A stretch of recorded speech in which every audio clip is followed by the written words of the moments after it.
Once a lady lived in an old house. ஒரு காலத்தில் பெண் ஒருத்தி ஒரு பழைய வீட்டில் வசித்து வந்தாள். Her neighbors told her that it was a haunted house. இது பேய் வீடு என்று அக்கம் பக்கத்தினர் தெரிவித்தனர்.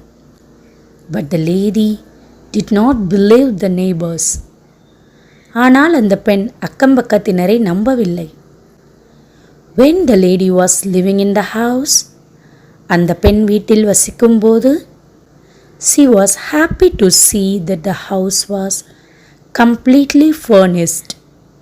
வீடு முழுவதுமாக அலங்காரம் செய்யப்பட்டிருப்பதைக் கண்டு அவள் மகிழ்ச்சியடைந்தாள். She did not see anything more right in the house. வீட்டில் எதுவும் அசைவதை அவள் பார்க்கவில்லை.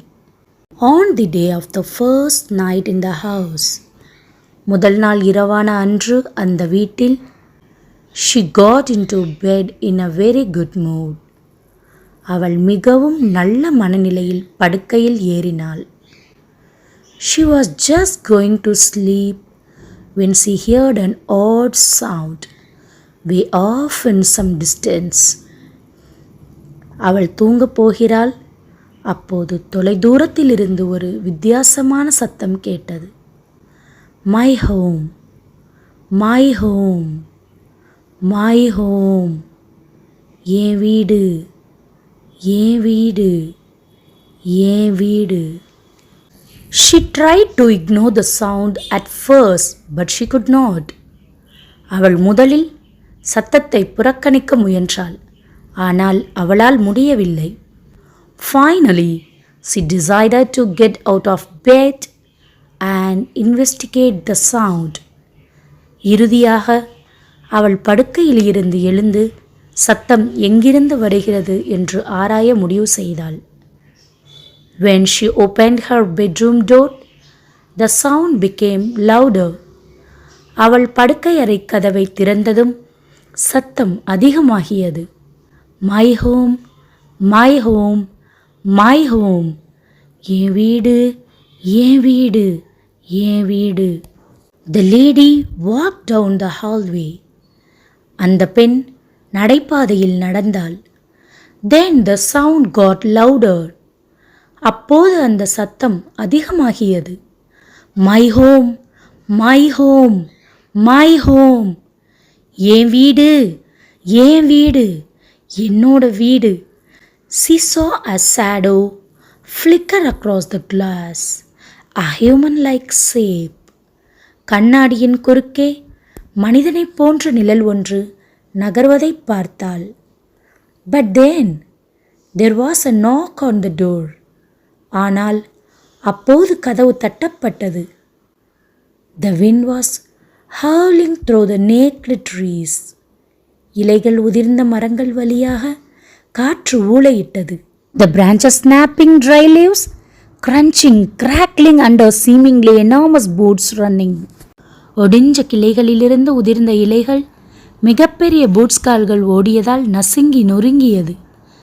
Running at a frantic pace, வெறித்தனமான வேகத்தில் ஓடுகிறது.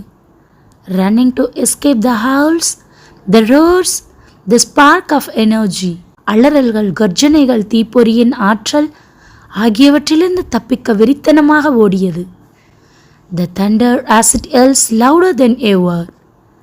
இடியின் சத்தம் வழக்கத்திற்கு மாறாக அதிக சத்தம் எழுப்பியது.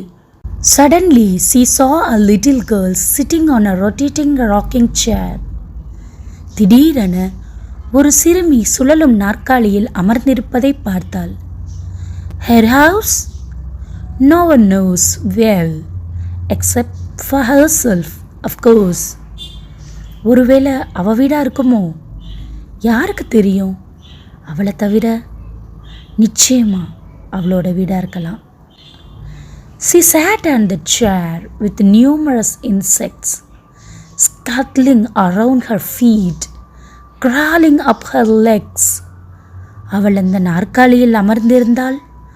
பல பூச்சிகள் தன் கால்களை சுற்றி கொண்டும் கால்களில் ஊர்ந்து கொண்டும் இருந்தன.